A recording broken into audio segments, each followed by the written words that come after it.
Welcome back, everyone, to another All Sports Culture YouTube video. NBA draft, I think by the time this goes out, is tomorrow. Quick turnaround from the NBA season, which is always weird. But I'm excited. I mean, an incredible year for college basketball and an incredible year for NBA. You mix those two together with this NBA draft. Loads of great talent in this draft. So I wanted to do my lottery mock draft with you guys. A little bit of this is what I think is going to happen. A little bit of it's what I want to happen. I'll explain that right when we get with the first pick, but I'm excited to get this going. But with that, let's get started with the first overall pick, which belongs to the Orlando Magic. Now, the Orlando Magic, I think, are going to take Jabari Smith, just because Jabari Smith, we know his character. A lot of people close to the situation think that Orlando values that character, the hard work, how he praises the game of basketball, not to say the other people do. Defensively, he's fantastic, and then his mid-range, that's his best part of his game. I'm going to go with Chet Holmgren, though. Chet is the number one prospect on my board, which is why I'm doing it. A 7-1 guy who's going to be the best defensive player out of this draft class. He's going to be a top 10 defender when he gets into the league. He's going to average 4 blocked shots a game. Chet was unbelievable for Gonzaga last year, and he's easily my favorite prospect in this draft.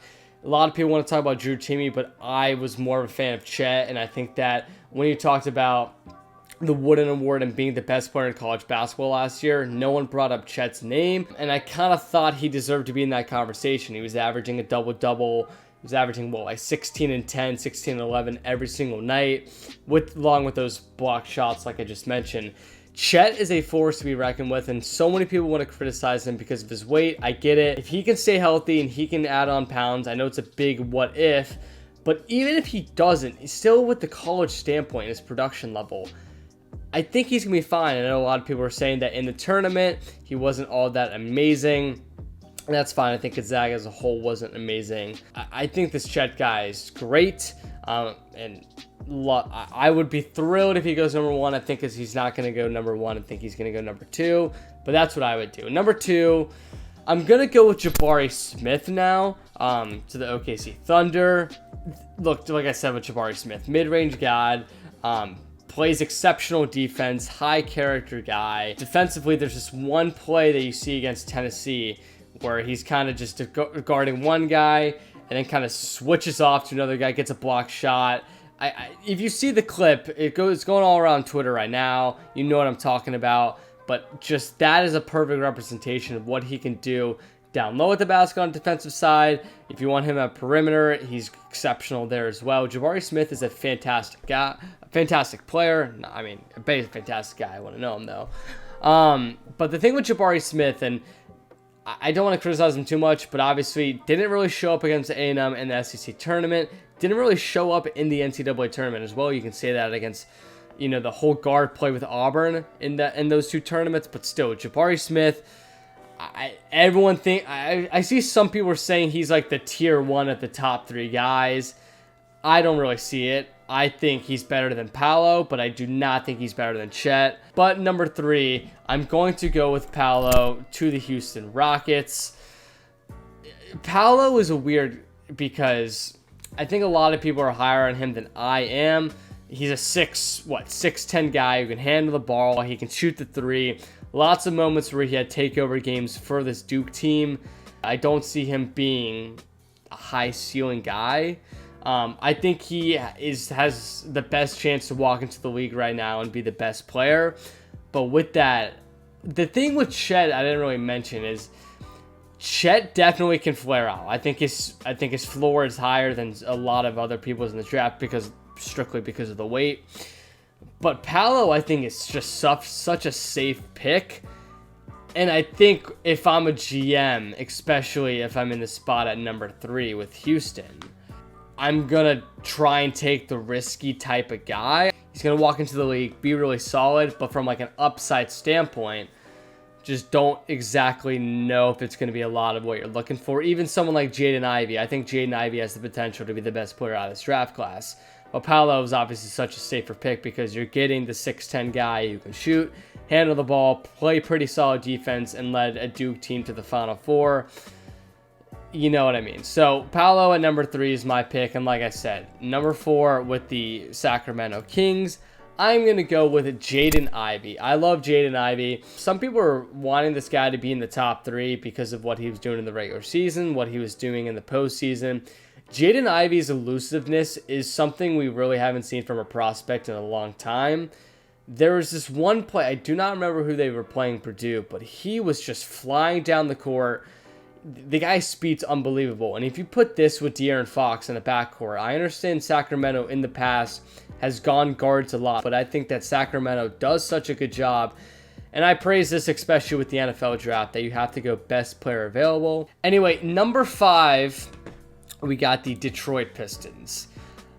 I narrowed this down to 2 picks, Shaedon Sharpe and Keegan Murray. I think Shaedon Sharpe is going to be an electric player, but I'm going to go with Keegan Murray in this spot. Keegan Murray is a safer pick than Shaedon Sharpe, and I'll talk about Shaedon Sharpe. Well, I guess we'll talk about this now because I have Shaedon Sharpe going with the next pick to Indiana at number 6. So we can talk about how Keegan Murray to 5 with Detroit, and then Shaedon Sharpe to 6 with Indiana. Detroit, I just feel like is missing that. I know they have Cade Cunningham, and I think a lot of people think that Cade Cunningham has the potential to be an elite level all-star player, but Cade Cunningham right now is not really like a star. But Keegan Murray also doesn't really give me that vibes too. Like, I kind of think they should go Shaedon Sharpe in the spot, but I think it's going to be Keegan Murray. Like I said, I'm doing a little bit of what I think and what I want to happen. I think Keegan Murray is going to be the pick, but I would go with Shaedon Sharpe just because even though Shaedon Sharpe did not play a single basket or a single play with Kentucky last year, Shaedon Sharpe was unbelievable at the high school level. Shaedon Sharpe's going to bring you so much from an athleticism standpoint. And Keegan Murray was just a production king at Iowa. I mean, Iowa in the Big Ten tournament was relying heavy on Keegan Murray.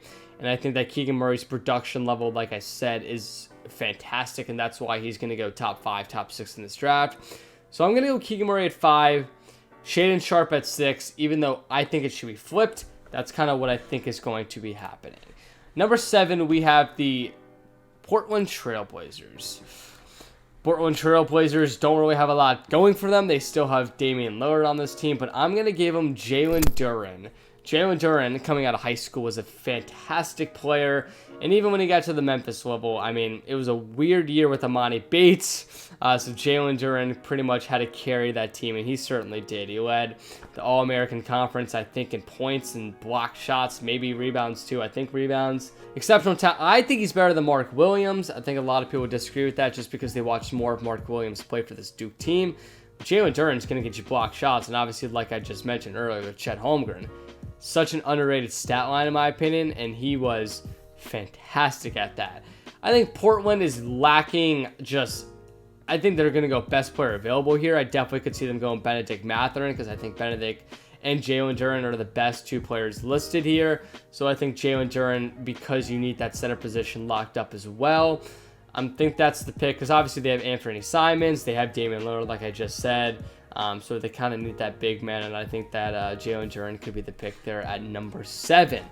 Number 8 is the New Orleans Pelicans, and I'm going to give them Dyson Daniels.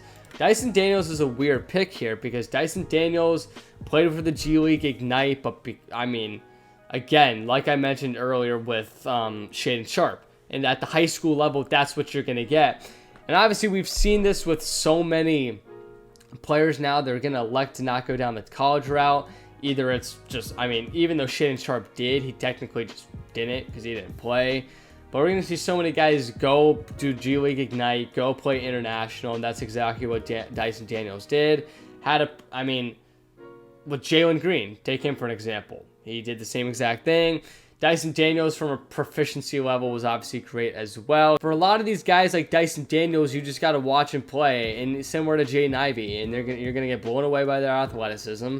They're going to shoot the ball pretty well, and they have a unbelievable length and width. That's what you're going to get with the modern NBA player now. And that's exactly what all these teams are going to value. And that's why you're seeing all these guys get picked in the top 8 picks. So Dyson Daniels, I think, is going to go number 8. Number 9 with the San Antonio Spurs, kind of a weird spot here, but I'm going to give him Benedict Mathurin. Best player available, Benedict Mathurin. I was hearing rumors by the end of last year. Obviously, Arizona was the best team in college basketball at some points. He was the best player on that team. A lot of rumors that he was going to go up to like top 5, which would have been crazy. Benedict Mathurin, it was weird. I feel like with Mathurin, if you weren't like a diehard college basketball fan, you didn't really know about this guy until like January, February, which was weird because when conference play hit, Arizona was playing great basketball. They were killing UCLA. They were killing teams in the Pac-12. And Benedict Mathurin, alongside with everyone else on that Arizona team, but especially Mathurin, was the reason why they were doing. The guy's playmaking ability is absurd. He's going to get to the rim. At that guard spot, you don't have to worry about it because, like I said, he can shoot, get to the rim.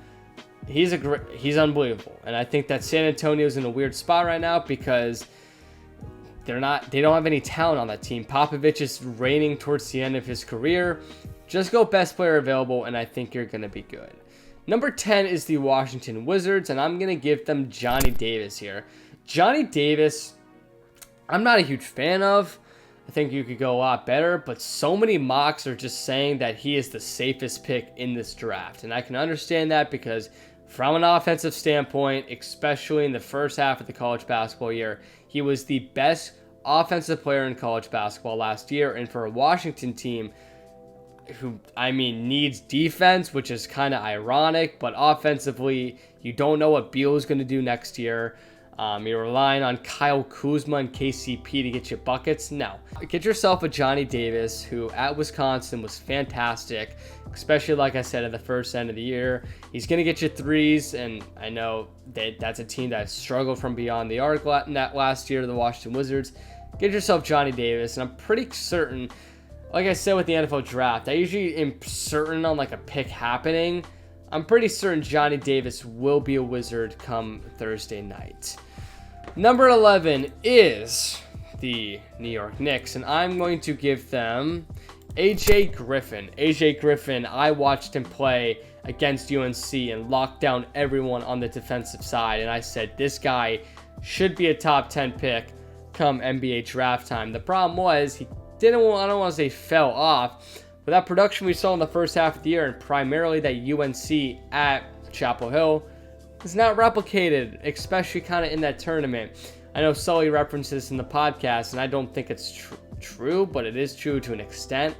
I don't think it's fully true, fully factional, but he was saying that Paolo was carrying that Duke team, especially against UNC in the Final Four, and I think that was true. Obviously, we saw Trevor Keels hit the big-time shot against Michigan State. But AJ Griffin, I don't want to say kind of came irrelevant in that time, but he was doing work on the defensive end. But when you needed to get a bucket and score threes, he was not doing that like we saw against UNC. But geez, I love AJ Griffin, one of my favorite players in this class. And obviously, if you take AJ Griffin now, you have RJ Barrett, you have Cam Reddish, you got the Duke connection, the brotherhood going on there. I think it makes sense for New York to take him at number 11. Number 12 is the OKC Thunder, and I'm going to give them Jeremy. I think it's Schoen. I thought it was Shohan or something, or Scone. I think it's just Sohan. No, it's either Jeremy Sohan. I think it's Sohan. Sohan. Anyway, Baylor's best player last year by a big mile.